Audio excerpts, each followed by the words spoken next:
Hello everyone, welcome back to Ajith movie motives YouTube channel. నేను ఈ వీడియోలో రీసెంట్గా తెలుగులో రిలీజ్ అయిన చరిత కామాక్షి అనే మూవీని ఎక్స్ప్లెయిన్ చేయబోతున్నాను. ఈ మూవీ ఈటీవీ విన్లో స్ట్రీమింగ్ అవుతుంది. నిజంగా మూవీ చూసిన తర్వాత ఇలాంటి క్లైమాక్స్ చేయాలంటే గట్స్ ఉండాలి. అప్పుడే అరేంజ్డ్ మ్యారేజ్ చేసుకున్న మూవీలో మన హీరో హీరోయిన్ల మధ్య జరిగే సిచ్యువేషన్స్ ఏంటి, వాళ్ళ మధ్య బాండింగ్ ఎలా బిల్డ్ అయింది, ఇదంతా తెలుసుకోవాలంటే మూవీ చూడాల్సిందే. నిజంగా మూవీ చాలా బాగా అనిపించింది, క్యూట్ గా. ఇంకా ఏ మాత్రం లేట్ చేయకుండా నేనైతే మూవీలోకి వెళ్ళిపోతాను. అంతకంటే ముందు మీకేం చేయాలో తెలుసు కదండి, చిన్న లైక్ అండ్ స్మైల్ తో వీడియోని స్టార్ట్ చేసేయండి. మూవీ ఓపెన్ అవగానే మూవీలో మన హీరోయిన్ అయినటువంటి చరిత కామాక్షి వర్షంలో రోడ్ లో నైట్ టైంలో నడుచుకుంటూ వస్తుంది, తడుస్తూ బాధగా. కట్ చేస్తే కథ ఫ్లాష్ బ్యాక్ లోకి వెళ్తుంది. ఫ్లాష్ బ్యాక్ లో చరిత కామాక్షి అందరిలాగానే నాన్న అంటే తనకి చాలా ఇష్టం. చిన్నప్పటి నుంచి అమ్మ లేకపోవడం వల్ల అమ్మ నాన్న రెండు నాన్నే అయ్యి ప్రేమగా పెంచుంటాడు తను. ఈవినింగ్ నాన్న వస్తేనే కామాక్షి తింటుంది, అంత ఇష్టం నాన్న అంటే. నాన్న వచ్చిన తర్వాత ఆ రోజు ఇద్దరు కలిసి డిన్నర్ చేస్తూ, చరిత వాళ్ళ అత్త కూడా అదే ఇంట్లోనే ఉంటుంది. చరిత వాళ్ళ నాన్నకి చెల్లి, భర్త సరిగ్గా చూసుకోకపోవడం వల్ల పుట్టింటికి వచ్చేసి ఉంటుంది. ఇప్పుడు చరిత వాళ్ళ అత్త, నాన్న, చరిత వీళ్ళు ముగ్గురు కలిసి ఇంట్లో ఉంటుంటారు. చరిత వాళ్ళ అత్తతో వాళ్ళ నాన్న, మన చరితకి హైదరాబాద్ సంబంధం ఖాయం చేసి వచ్చాను, పెళ్లి కూతురు అవ్వబోతుంది, నా బంగారం అని చరితను చూసి చెప్తే చరిత సాడ్ గా ఫీల్ అవుతుంది. ఏంటి నాన్న, ఈ పెళ్లి గురించి నేను ఆలోచించనే లేదు, సడన్ గా పెళ్లి అంటున్నారు, నాకేం అర్థం కావట్లేదు నాన్న, కన్ఫ్యూజన్గా ఉందంటే. చూడమ్మా, నన్ను మీ అమ్మ పెళ్లి చేసుకున్నప్పుడు కూడా ఇలాగే ఉండింది. నా కోసం తన పుట్టింటిని వదిలేసి అన్నిటినీ దూరం పెట్టి నన్నే నమ్మొచ్చింది. తన కళ్ళల్లో నా మీద ఉన్న ప్రేమే కనిపించింది, ఇంకేం కనిపించలేదు. నేను తనని చాలా బాగా చూసుకున్నాను. ఫస్ట్లో కష్టంగానే ఉంటుంది ఇక్కడ నుంచి వెళ్ళడం, ఆ తర్వాత నిన్ను ప్రేమించే ఒక భర్త దొరుకుతాడు, ఒక మంచి ఫ్యామిలీ కూడా దొరుకుతుందమ్మా, అబ్బాయి చాలా మంచోడని చెప్తాడు. నాన్నకి ఈ సంబంధం నచ్చడంతో చరిత కూడా ఇంకా వేరే మాట చెప్పకుండా ఈ పెళ్లికి ఒప్పుకుంటుంది. పెళ్లి కొడుకు చక్రవర్తి, మూవీలో హీరో. చక్రవర్తికి నాన్నుండరు, ఉన్నదంతా అమ్మే. చుట్టుపక్కల ఉన్న వాళ్ళందరూ చరితతో మీ అత్త రాక్షస్ అంట, మా అత్తలాగానే మీ అత్త కూడా టార్చర్ చేస్తుందేమో, జాగ్రత్తగా ఉండు తన దగ్గర అని చెప్తారు. చరితకి ఇంకా భయం వేస్తుంది. పెళ్లి జరిగేటప్పుడు రూమ్ లో చరిత రెడీ అవుతుంటే చరిత వాళ్ళ అత్త వచ్చి, ఏంటి ఇంకా పెళ్లి కూతురు రెడీ అవ్వలేదా, చూడమ్మా నాకు కూడా కూతురు లేదు, నువ్వు కూడా కూతురు లాంటిదే, నా గురించి ఎవరేం చెప్పినా పట్టించుకోకు, నేను నిన్ను కూతురులా చూసుకుంటానని హోప్ ఇస్తుంది. చరిత కొద్దిగా ధైర్యం వస్తుంది. ఫైనలీ చరితకు చక్రవర్తికి పెళ్లి అవుతుంది. చరిత వాళ్ళ నాన్న చాలా ఎమోషనల్ అవుతాడు తనని పంపించేటప్పుడు. ఇప్పుడే మూవీ టైటిల్ కార్డ్ పడుతుంది, చరిత కామాక్షి. కట్ చేస్తే ఇంకా అప్పగింతలన్నీ పూర్తి అయిపోయిన తర్వాత చరిత ఎమోషనల్ అయ్యి వాళ్ళ నాన్నని చాలా మిస్ అయ్యి హైదరాబాద్కి వస్తుంది తన భర్త చక్రవర్తి ఇంటికి. ఇంటికి వచ్చిన తర్వాత చాలా భయం వేస్తూ ఉంటుంది చరితకి. ఇంట్లో నుంచినే బయటికి రాని చరిత ఫస్ట్ టైం హైదరాబాద్కి వచ్చి ఉంటుంది పెళ్లి చేసుకుని. ఆ రోజు రాత్రి ఇద్దరికి శోభను అరేంజ్ చేస్తారు. చరిత భయపడుతూ చేతితో పాల గ్లాస్ పెట్టుకుని లోపలికి వెళ్ళి తలుపు గడి పెడుతూ ఉంటే గడి పట్టట్లేదు. దీంతో చక్రవర్తి వెళ్ళి నేను చూస్తానని గడేసి లోపలికి వస్తాడు. రూమ్ లో ఉన్న థింగ్స్ అన్నిటిని చూసి రూమ్ చాలా బాగా పెట్టుకున్నారని అంటుంది. చక్రవర్తి ఒక డైరెక్టర్ అవ్వాలని చాలా ప్యాషన్ తో ఉంటాడు. ప్రొడ్యూసర్స్ దగ్గర తిరుగుతూ ఉంటాడు. ఎలాగైనా మంచి కథ చెప్పి ఇంప్రెస్ చేసి అతని సినిమా థియేటర్ లో పడాలనేది అతని డ్రీమ్. అందుకోసం కథలు రాస్తూ ఉంటాడు. ఇదంతా చరితకి అర్థమవుతుంది. చరిత నిలబడుకునే ఉంటే చక్రవర్తి పైన కూర్చోని చెప్తాడు. భయంతోనే కూర్చుంటుంది. సడన్ గా కరెంట్ పోతుంది. అయ్యో ఈ టైంలో ఏంటి కరెంట్ పోయిందని రూమ్ అంతా వెతికి దీపం అంటిస్తాడు. కొంతసేపటికే కరెంట్ వస్తుంది. చరిత నర్వస్ గా ఫీల్ అవుతూ భయపడుతూ ఉంటే చక్రవర్తి ఏదైనా చెప్పాలనుకుంటున్నావు అని అంటే, అది ఈ మొదటి రాత్రి గురించి, పెళ్ళికైతే ఒప్పేసుకున్నాను కానీ ఇదేది ఆలోచించలేదు, నాకెందుకో భయంగా ఉంది, నాకు కొంచెం టైం కావాలి అని అంటుంది. దీంతో చక్రవర్తి నీకు ఎంత టైం కావాలంటే అంత టైం తీసుకో, మన మధ్య కూడా బాండింగ్ బిల్డ్ అవ్వరు కదా అని చెప్తాడు. సరే నేను పక్కన వెళ్ళి పడుకుంటాను, బయట అంటే అత్తయ్య చూస్తే బాగోదు, మీరు ఇక్కడే పడుకోండి పర్లేదని పక్కనే పడుకోబెట్టుకుంటుంది. నువ్వు మీ నాన్నని చాలా మిస్ అవుతున్నావు కదా, వచ్చినప్పటి నుంచి నీ కళ్ళల్లో అది కనిపిస్తూనే ఉంది అని అంటే, అవునండి మా నాన్నకి నేను తప్ప ఎవరు లేదు, టాబ్లెట్ వేసుకున్నారో లేదో టైం కని చెప్తుంటే, నువ్వేం భయపడద్దు, నీకు ఎప్పుడు కావాలంటే అప్పుడు మీ నాన్న దగ్గరికి నేను తీసుకెళ్తాను, నేను నిన్ను ప్రేమగా కేరింగ్గా చూసుకుంటానని చెప్తాడు. దీంతో చరిత చక్రవర్తి చేయి పట్టుకొని నైట్ అంతా పడుకుంటుంది. అవుతుంది. నెక్స్ట్ డే మార్నింగ్ చరిత తల తుడుచుకుంటూ ఉంటే చక్రవర్తి వెళ్ళి వెనకాల పట్టుకోవడానికి ట్రై చేస్తాడు. కిచెన్ లో వంట చేస్తుంటే వెళ్ళి రొమాన్స్ చేయడానికి ట్రై చేస్తాడు. ఇదంతా కట్ చేస్తే చక్రవర్తి ఇమాజినేషన్, తను ఒక డైరెక్టర్ కాబట్టి పెళ్ళైన తర్వాత ఇలాగే కదా ఉంటారని ఊహించుకుంటాడు. చరిత మాత్రం భయపడుతూనే ఉంటుంది. నెక్స్ట్ డే మార్నింగ్ చరిత వాళ్ళ అత్తయ్య వంట చేస్తుంటే, అత్తయ్య నేను వంట చేస్తాను, మీరు వెళ్ళి రెస్ట్ తీసుకోండి అంటే, ఇప్పుడే కదమ్మా వచ్చావు, మెల్లమెల్లగా చేద్దులే, ఈ రోజుకి నేను చేస్తానులే అని చెప్పినా కూడా చరిత వినకుండా మీరు ఫస్ట్ వెళ్ళండి నేను చూసుకుంటానని వంట పూర్తి చేస్తుంది. టిఫిన్ తిన్న తర్వాత చక్రవర్తి ప్లేట్లో చేతులు కడిగి కింద పోస్తుంటే చరిత వెళ్ళి నేనుండగా మీరు ప్లేట్ని ఎత్తకండి, ఇదిగో ఈ చీరతో చేయి తుడుచుకొని చెప్తుంది. దీంతో చక్రవర్తి ఏదో తెలియని హ్యాపీనెస్ పొందుతాడు. ఆ తర్వాత చక్రవర్తి అతని బెస్ట్ ఫ్రెండ్ శివాని తీసుకొచ్చి చరితకి పరిచయం చేస్తాడు. అతను ఒక గిఫ్ట్ ఇస్తాడు. రైటర్ గా కథలు రాస్తూ ఉంటే చరిత వచ్చి చూస్తూ తను కూడా చదవాలనుకుంటుంది. ఇదంతా గమనించిన చక్రవర్తి ఎందుకు భయపడుతున్నావు, రా పక్కన కూర్చో, ఇదిగో ఈ పేపర్స్ చదువు అని చెప్పి చదవనిస్తాడు. అందులో ఉన్న కవితలన్నీ చూసి చరిత ఇంప్రెస్ అవుతుంది. మీలో ఇంత టాలెంట్ ఉందా అండి, ఇంత బాగా కవితలు రాస్తున్నారు, మీలో చాలా విషయం ఉందని చెప్తుంది. బయట ఒక మొక్క మీద చక్రవర్తి బ్రష్ చేస్తూ ఉమ్మేస్తూ ఉంటాడు మీద. ఇదంతా చూసి చరితకి కోపం వస్తుంది. నెక్స్ట్ డే దీన్ని తెలివిగా ఎలాగైనా ఆపించాలని చక్రవర్తికి ఇష్టమైన సినిమా పోస్టర్ అక్కడ పెడుతుంది.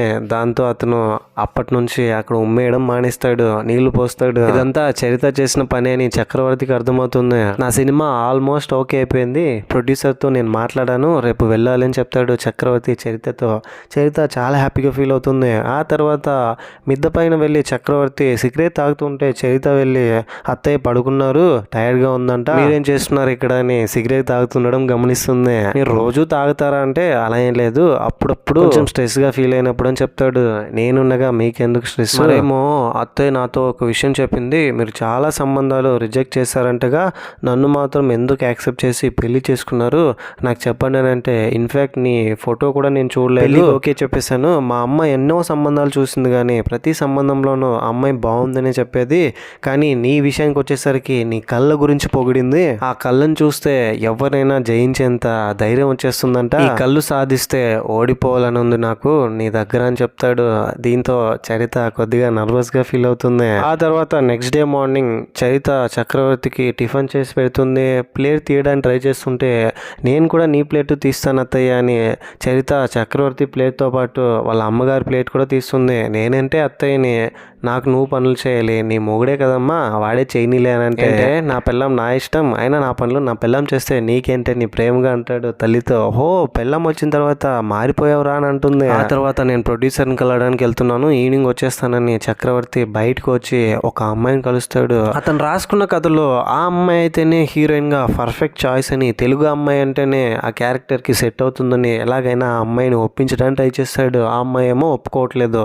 కారణం ఏంటంటే ప్రొడ్యూసర్ తో అడ్జస్ట్ అవ్వమంటున్నాడు. నేను ఏమైనా చేస్తాను కానీ అవకాశం కోసం ఇలాంటి పనులు మాత్రం చేయనని ఆ అమ్మాయి కోపడుతూ వెళ్తుంటే, మీలాంటి వాళ్ళకి అవకాశాలు ఎలా వస్తాయి, మనకి ఇంకా వేరే ఆప్షన్ లేదు, ఒప్పుకొని ఆ అమ్మాయిని ఒప్పించడానికి ట్రై చేస్తాడు. ఆ తర్వాత ప్రొడ్యూసర్ దగ్గరికి వెళ్ళి, ఈ రోజు కాకపోయినా రేపైనా ఖచ్చితంగా ఒప్పిస్తాను, ఆ అమ్మాయే నా మూవీలో హీరోయిన్, మీరే ప్రొడ్యూస్ చేస్తున్నారు, మీతో ఆ అమ్మాయి అడ్జస్ట్ అవుతుంది, కొంచెం ఓపిక పట్టండి అని చెప్తాడు. ఇదే విషయాన్ని చక్రవర్తి వాళ్ళ ఫ్రెండ్ శివాతో డిస్కస్ చేస్తుంటే, ఒరే పాపం రా అమ్మాయి ఎలా ఒప్పుకుంటుందిరా ఇలాంటి పనులకి, ఎంత హీరోయిన్ అయితే మాత్రం అని అంటే, మరేం చేయమంటారా, మనకి ఇంకా వేరే ఆప్షన్ లేదు, ఎట్టి పరిస్థితుల్లోనూ ఆ అమ్మాయిని ఒప్పించాలి, ఆ అమ్మాయి అయితేనే ఈ క్యారెక్టర్కి సెట్ అవుతుందని చెప్తాడు. దాంతో చక్రవర్తి ఫ్రెండ్ శివాకి చాలా కోపం వస్తుంది. అందరూ నా మీదే కోపడనరా, నేను మాత్రం ఏం చేయను అని కోపంతో రూమ్ డోర్ ఓపెన్ చేసుకుంటూ వస్తే సడన్ గా చరిత ప్లేట్ లో కాఫీ తీసుకొస్తుంటే తగలడంతో కింద పడిపోతుంది చెయ్యి మీద కాఫీ మొత్తం. దీంతో చక్రవర్తి చరితకి సారీ చెప్తాడు. చక్రవర్తి వాళ్ళమ్మ అతని తిట్టి, చూడరా నీ సినిమా పైత్యాన్ని ఇంటి వరకు తీసుకురాకు, ఇప్పుడు చూడు ఏమైందో అని వార్నింగ్ ఇస్తుంది. ఇంకోసారి ఇలా జరగకుండా చూసుకో పాపం తను. నెక్స్ట్ డే మార్నింగ్ మళ్ళీ ప్రొడ్యూసర్ని కలిసి వస్తూ ఉంటే చక్రవర్తి ఫ్రెండ్ శివ, ఆ అమ్మాయి పాపం రా, నువ్వు ఎందుకురా వినిపించుకోవట్లేదు అని అంటే చక్రవర్తి ఫ్రెండ్ శివ మీద కూడా అరిచి కోపంగా వచ్చేస్తాడు. అందరూ హీరోయిన్ అవ్వాలంటే ఇలా చేయాల్సిందే, ఎప్పటికైనా ఇది తప్పదు, నా సినిమా రిలీజ్ అవుతే చాలు నాకు అని చెప్తాడు. మళ్ళీ వెళ్ళి ఆ అమ్మాయిని కలిసి, ఎన్నో ఆప్షన్స్ ఉన్నప్పుడు ఈ ఆప్షన్ మాత్రం ఎందుకు చూస్ చేసుకోవట్లేదు నువ్వు, ప్రొడ్యూసర్ ని కూర్చొని నీ కోసం కాంప్రమైజ్ చేస్తే నువ్వెందుకు ఒప్పుకోవట్లేదు? ఒక 5 నిమిషాలు కళ్ళు మూసుకుంటే పని అయిపోతుంది కదా, తర్వాత నీ కెరియర్ బాగుంటుంది, ఇంకా ఇంకా హీరోయిన్ అవకాశాలు వస్తాయి నీకు, మన సినిమా కూడా రిలీజ్ అయిపోతుంది అని అంటే ఆ అమ్మాయి కోపం వచ్చి నువ్వు ఇలాంటి వాడు అనుకోలేదని ఫుల్ కోపంతో ఇంకోసారి ఇలా అడగకని అక్కడి నుంచి వెళ్ళిపోతుంది. ఇంటికి వెళ్ళిన తర్వాత చరిత వాళ్ళ అత్తయ్య చక్రవర్తి ఫేవరెట్ మూవీ చూస్తూ ఉంటారు. ఇలా కూడా ఉంటారా అత్తయ్య, వైఫ్ అండ్ హస్బెండ్స్ అని అంటూ ఉంటుంది చక్రవర్తి. ఫేవరెట్ ఫిల్మ్ ఏంటి, దీన్ని ఇష్టపడుతున్నాడు మా ఆయన అని. చక్రవర్తి స్నానం చేస్తుంటే పాటలు పెట్టుకుంటూ చిల్ అవుతూ ఉంటాడు. వెళ్ళి చరిత ఆఫ్ చేసి ఆన్ చేసి చక్రవర్తిని ఆట పట్టిస్తుంది. బయట వచ్చి కొబ్బరి నూనె పెట్టుకుంటూ ఉంటే హెయిర్స్కి అమ్మలేదు కాబట్టి ఇంట్లో నీకు ఎవరూ పెట్టలేదు, ఇక్కడ ఈ అత్తయ్య ఉంది కదమ్మా, ఎందుకు నువ్వే పెట్టుకుంటున్నావు, నా దగ్గరికి రా నేను పెడతానని చరితను కూర్చోబెట్టుకుని ఒక తల్లిలాగా కొబ్బరి నూనె పెడుతుంది. అవునమ్మా మీ నాన్నతో మాట్లాడవానంటే మాట్లాడాను అత్తయ్య, మా నాన్నని చూడాలని ఉందనంటే నీకు ఎప్పుడు చూడాలనుకున్నా నాతో చెప్పు, నా కొడుకు రాకపోయినా నీకోసం నేను వస్తాను, మనం వెళ్ళొద్దామని చెప్తుంది. ఆ నెల చక్రవర్తికి వచ్చిన అసిస్టెంట్ డైరెక్టర్ శాలరీ అమ్మగారి దగ్గర తీసుకొచ్చిస్తే ఇంకా నాకెందుకు ఇస్తున్నావు, నీ భార్య వచ్చింది కదా, నీ భార్య చేతిలోనే ఇవ్వు, ఇంటి సమస్యలు ఇంటి సరుకులు ఇవన్నీ నీ భార్యకే చెప్పని కూర్చోబెట్టి అక్కడి నుంచి వెళ్ళిపోతే చక్రవర్తి చరితకి ఇచ్చి నా శాలరీ ఇంతే, నువ్వేమనుకున్నావంటే మీరు సినిమా వాళ్ళు కదా మీ దగ్గర చాలా డబ్బు ఉందని అనుకున్నాను అంటుంది. అలా ఏం లేదు, నేను అసిస్టెంట్ డైరెక్టర్ మాత్రమే, ఇంకా ట్రయల్స్లోనే ఉన్నానుగా, ఏదో ఒక రోజు బాగా డబ్బులు సంపాదిస్తాను, ఇప్పుడైతే హాస్పిటల్ తీసుకెళ్ళడానికి కూడా నా దగ్గర డబ్బు లేదు, ఎమర్జెన్సీ టైంలో మా అమ్మని అప్పులు చేసి ఫైనాన్షియల్గా చాలా స్ట్రగుల్ అవుతున్నాము నేను మా అమ్మ అని చెప్తాడు. ఇదంతా విని చరిత ఏం పర్లేదండి, మీకున్న తెలివితో మీకున్న టాలెంట్తో ఖచ్చితంగా సినిమా తీసి డబ్బులు సంపాదిస్తారులేండి, మన జీవితాలు మారుతాయన్న హోప్ ఇస్తుంది. చక్రవర్తి ఇచ్చిన శాలరీ డబ్బులను తీసుకెళ్ళి పెట్టిలో దాచిపెడుతుంది. ఆ తర్వాత చక్రవర్తి చరిత వీళ్ళిద్దరూ పడుకుని ఇంకొంచెం బాండింగ్ బిల్డ్ చేసుకుంటారు. ఇద్దరి మధ్య కాన్వర్జేషన్ కూడా చాలా క్యూట్గా ఉంటుంది. నువ్వే నా పెళ్ళమ్మా అంటే చరిత మీరే మా వారా అని అంటుంది. ఇద్దరు ఒకరితో ఒకరు మాట్లాడుకుంటూ నెత్తి మీద కిస్ చేసుకుంటున్న టైంలోనే సడన్గా చక్రవర్తికి ఫోన్ కాల్ వస్తుంది. నేను ఈవినింగ్ త్వరగా వచ్చేస్తానులే, ప్రొడ్యూసర్ని కలవడానికి వెళ్ళాలని అక్కడ నుంచి వెళ్ళిపోతాడు. చరిత కొంచెం సాడ్ అవుతుంది. ఈవినింగ్ త్వరగా వచ్చేయండి, మీకోసం నేను వెయిట్ చేస్తుంటానని చెప్తుంది. ఆ తర్వాత చక్రవర్తి కంగారుగా ఆఫీస్కి వెళ్ళిపోయిన తర్వాత అక్కడ ప్రొడ్యూసర్ని కలిసి చరిత మళ్ళీ ఫోన్ చేస్తాడు.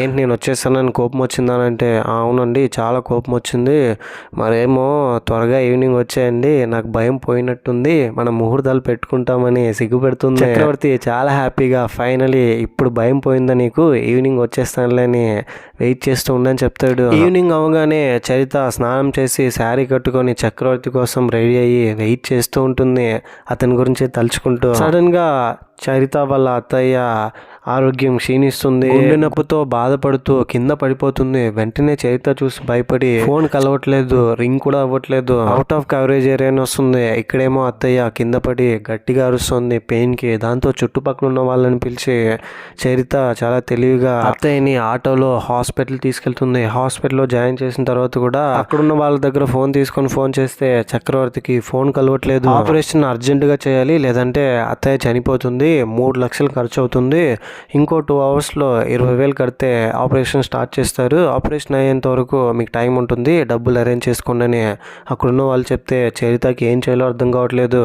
చక్రవర్తికి ఫోన్ చేసినా ఫోన్ కలవట్లేదు. 3 లక్షలు ఇప్పుడు ఎలా అరేంజ్ చేయాలని భయపడుతూ చక్రవర్తి చెప్పిన మాటలు గుర్తు తెచ్చుకుంటుంది. మన దగ్గర డబ్బులు లేవు, ఫైనాన్షియల్గా చాలా ప్రాబ్లమ్స్లో ఉన్నాము, అప్పులు చేసి ఇప్పటికిప్పుడు ఒక 10,000 కావాలంటే కూడా కష్టం అని చెప్పిన మాటలు గుర్తు తెచ్చుకుని ఇంకా బాధపడిపోతుంది. పాపం మన చరితకి ఏం చేయాలో అర్థం కాక చక్రవర్తికి ఫోన్ చేసినా ఫోన్ కలవకపోయేసరికి చక్రవర్తి బెస్ట్ ఫ్రెండ్ శివకి ఫోన్ చేసి అన్నయ్య ఇలా మా ఆయనకి ఫోన్ కలవట్లేదు, నీ దగ్గరికి ఏమైనా వచ్చాడా అంటే ప్రొడ్యూసర్ దగ్గరికి కథ చెప్పడానికి వెళ్ళింటాడు, బిజీగా ఉంటాడు, వచ్చేసరిలే నువ్వు కంగారు పడకని ఏం జరిగిందని అంటే జరిగిందంతా తెలుసుకొని శివ హాస్పిటల్కి వచ్చి చక్రవర్తి వాళ్ళ మదర్ని చూస్తాడు. చక్రవర్తి ఎక్కడున్నాడో నాకు తెలుసు, నేను తీసుకెళ్తాను పదా అని చక్రవర్తి ఉన్న ప్లేస్ తీసుకెళ్తాడు పోలీస్ స్టేషన్కి. పోలీస్ స్టేషన్లో చక్రవర్తిని అరెస్ట్ చేసి సెల్లో వేసింటారు. ఎందుకంటే ఇంతకుముందు ఒక అమ్మాయిని ప్రొడ్యూసర్తో అడ్జస్ట్ అవ్వమని హీరోయిన్ ఛాన్స్ ఇస్తానని ఫోర్స్ చేసింటాడు కదా, ఆ అమ్మాయి చక్రవర్తి మీద కంప్లైంట్ ఇచ్చింటుంది. ఇన్స్పెక్టర్ కేసు టేకప్ చేసుకుని చక్రవర్తిని అరెస్ట్ చేసి సెల్లో పెట్టింటాడు. ఇప్పుడు వీళ్ళు వచ్చిన తర్వాత, ఓ నీ భార్య చరిత కామాక్షి అంటే ఈమెనా, రీసెంట్గానే పెళ్ళయిందన్నా, నువ్వు చేస్తున్న పనులేంట్రా అని అతను తిడుతూ ఉంటే చరిత ఎమోషనల్ అయ్యి, సార్ మా ఆయన్ని వదిలేయండి, అర్జెంటుగా ఆపరేషన్ చేయాలి వాళ్ళ అమ్మకి, మేము వెళ్ళాలి సార్ వదిలేయండి అని బ్రతిమలాడుకుంటుంది. కాళ్ళు కూడా పట్టుకుంటాను సార్ కావాలంటే అనడంతో, ఏంటి కాళ్ళు పట్టుకుంటావా, కాళ్ళు పట్టుకుని నేనేం చేసుకోను, చూడ్డానికి అందంగా ఉన్నా, నాకు ఇవ్వాల్సింది ఇచ్చేస్తే వీడిని వదిలేస్తానని చెప్తే నాకు 3 లక్షలు కావాలంటే 3 రాత్రులు ఉంటానని చెప్తుంది. దీంతో ఇన్స్పెక్టర్ షాక్ అయ్యి, ఇంత ఈజీగా ఒప్పుకుంటావు అనుకోలేదు, 3 లక్షలు కలిపి ఇప్పుడే ఇచ్చేస్తాను, ఇక్కడే నీ భర్త ముందే నీతో ఫిజికల్ గా కలిసి ఉంటానని వెళ్ళి, ఇలా కాదు నా కోసం అందంగా చీర కట్టుకుని రెడీ రా అని చెప్తాడు. చరిత అక్కడి నుంచి వెళ్ళిపోతుంది. చక్రవర్తి లోపల సెల్లో ఉండి, వెళ్ళిపో చరిత, నువ్వు మళ్ళీ రాకని అరుస్తున్నా కూడా చరిత బాధగా వెళ్ళిపోతుంది. చరితను మనం వెళ్ళిపోదామని శివ పిలుస్తున్నా కూడా చరిత నేను రానని చెప్పడంతో శివ కోపం వచ్చి అక్కడి నుంచి వెళ్ళిపోతాడు. చరిత ఇంటికి వెళ్ళి ఎంతో బాధతో ఆ బాధనంతా దిగమింగుకొని శారీ కట్టుకొని నిలబడి పోలీస్ స్టేషన్కి వచ్చి ఇన్స్పెక్టర్ ముందు నిలబడుతుంది. ఇంత అందంగా ఉన్నావు, నిన్ను పెట్టుకుని వీడేంటి బ్రోకర్ పనులు చేస్తున్నాడు, ప్రొడ్యూసర్స్ తో చేరని అతని మీద కోప్పడి, నీ భర్త ముందే నిన్ను పాడు చేస్తానని చరితతో మిస్బిహేవ్ చేస్తూ ఉంటే లోపలున్న చక్రవర్తి ఇంతకంటే నరకం ఇంకో మనిషికి ఉంటుందని చాలా అంటే చాలా స్ట్రగుల్ అయ్యి బాగా ఏడ్చేస్తాడు. ఇంకా అతని బాధ వర్ణనాతీతం, మీరే స్క్రీన్ మీద చూసేయండి. వదిలేయండి సార్ వెళ్ళిపో చరిత అని ఎంత అంటున్నా కూడా ఇన్స్పెక్టర్ వదలట్లేదు. కొంతసేపటికి ఇన్స్పెక్టర్ తన భార్యను తీసుకొచ్చి, ఇదిగో ఇప్పుడు వెళ్ళు, ఒరే చక్రవర్తి నీ భార్యను తీసుకెళ్లరా అని చెప్తాడు. చక్రవర్తి చరిత దగ్గరకు వచ్చి గట్టిగా హగ్ చేసుకుంటాడు. వెళ్తున్నప్పుడే ఇద్దరికి మళ్ళీ సంఖ్యలేసి సెల్లో వేసి ఇన్స్పెక్టర్ చక్రవర్తి దగ్గరికి వెళ్ళి, చెప్పరా తప్పు నువ్వు చేసావు కదా, ఆ అమ్మాయిని ఫోర్స్ చేసావు కదా అంటే, సార్ నేను అలా చేయలేదు సార్, ప్రొడ్యూసర్ నాకు తెలుసు నిజం ఒప్పుకోనంటే ఒప్పేసుకుంటాను సార్, కావాలంటే నా భార్యను వదిలేయండి సార్, ఇక్కడ నుంచి వెళ్ళిపోని అని చెప్తాడు.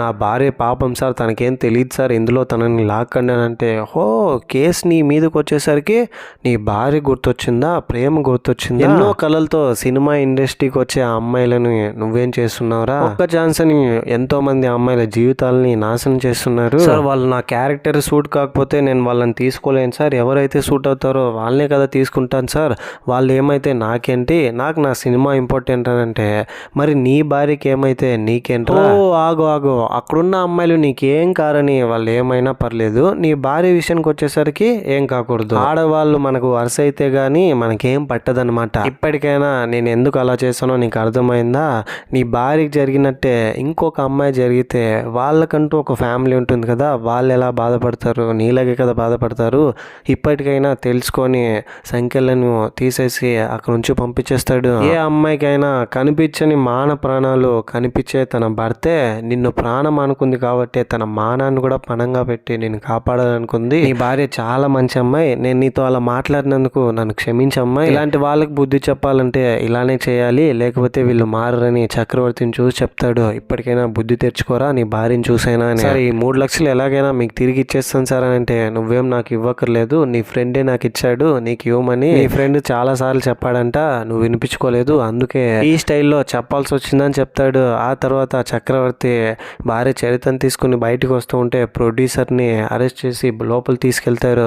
అతను తల దించుకుంటూ వెళ్తే చక్రవర్తి తలెత్తుకుని బయటకు వస్తాడు. అతను చూసి కోపంతో శివ అక్కడికి రావడంతో అతన్ని గట్టిగా హగ్ చేసుకుని, చాలా థ్యాంక్స్ రా, సమయానికి డబ్బులు ఇవ్వడంతో పాటు నా కళ్ళు కూడా తెరిపించావని చెప్తాడు. ఆ తర్వాత చక్రవర్తి చరిత దగ్గరికి వెళ్ళి ఏడుస్తూ, నువ్వంటే నాకు చాలా ఇష్టం చరిత, నువ్వు లేకుండా నేను బ్రతకలేను, మా అమ్మ తర్వాత నా జీవితంలో నువ్వే నాకు అంత ఇష్టం అని చెప్తాడు. ఇద్దరు గట్టిగా హగ్ చేసుకుంటారు. ఆ తర్వాత ఇద్దరు కలిసిపోతారు.